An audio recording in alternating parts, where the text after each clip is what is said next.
जय माँ भगवती। कैसे हैं प्यारे बच्चों आप? आशा है आप लोग अच्छे से होंगे।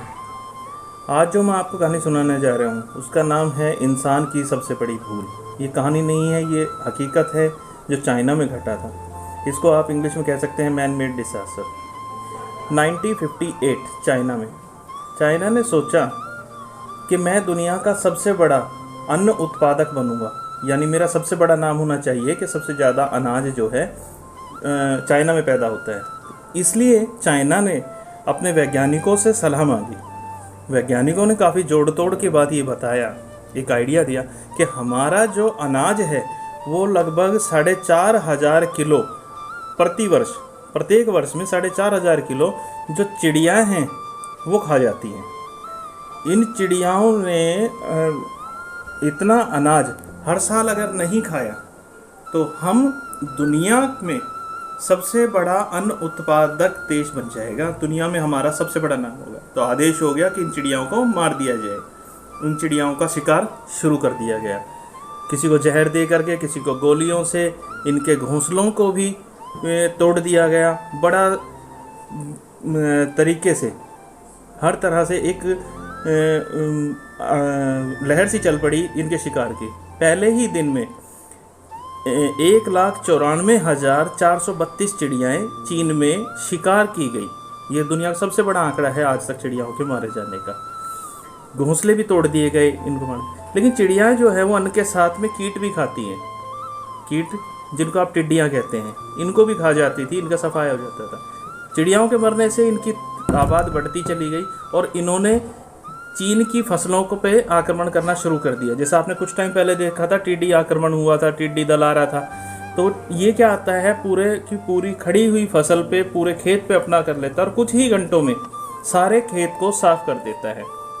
चाइना में भी ऐसा ही होने लगा। चाइना में अब दवाइयाँ छिड़की जाने लगी खेतों पे कि टिड्डियाँ ना आए, और कई परीक्षण किए जाने लगे। लेकिन टिड्डियों का आतंक नहीं रुका।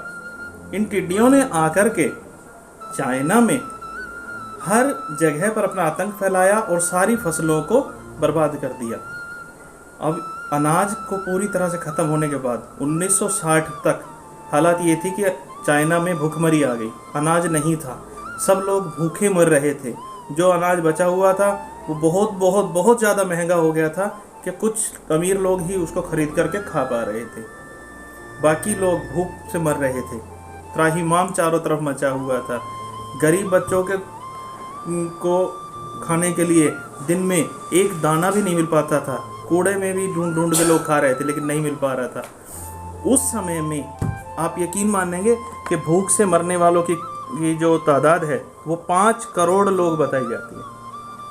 5 करोड़ लोग भूखे मर गए। क्यों? क्योंकि देश में अनाज नहीं था। इसलिए बेटा, प्रकृति ने जो भी बना करके भेजा है, जो भी जीव वस्तु, झरने, पानी, वृक्ष, पेड़ पौधे, गार्डन, कुछ भी बनाया है वो सब संतुलित है। उसके साथ हमें छेड़खानी नहीं करनी चाहिए, ना हमें ऐसी आपदाएं चाहिए। चाहे उसमें पक्षी हों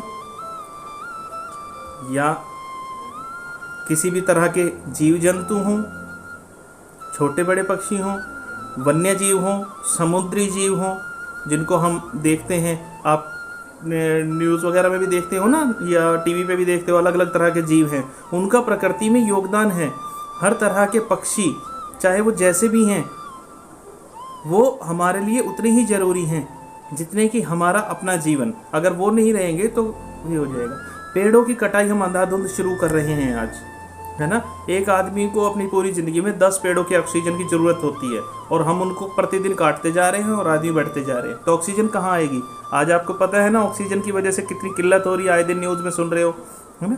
आज से हमें अपने 10 पौधे जो हमें ज़रूरत होती है, हम 7 तो कम से कम लगाएंगे। आज आप लोग प्रण लीजिए कि अपने हिस्से के हम 7 पौधे जो है लगाएंगे। और ये पौधों लगाने नहीं है सिर्फ, इनकी देखभाल भी करनी है। इनके साथ में हमें अपने बड़ों को भी जागृत करना है कि वो भी अपने हिस्से के 7 पौधे लगाएं। हम बड़े प्लांट लगा सकते हैं, कहीं भी लगा सकते हैं इनको। घर में अपनी बालकनी में छोटे पौधे हम लगा सकते हैं। इंडोर प्लांट्स हम लगा सकते हैं ताकि हमारे परिवार को ऑक्सीजन अच्छे मिलती रहे, है ना बेटा। आप लोग ये करेंगे, आपके लिए ढेर ढेर शुभकामनाएं हैं मेरी। इस काल में आप लोग सब सुरक्षित रहें, दूसरों को भी बचाइए और पर्यावरण को भी सुरक्षित रखें, क्योंकि हमारे लिए सब कुछ जरूरी है। जय माँ भगवती। आप सब सुख में रहो।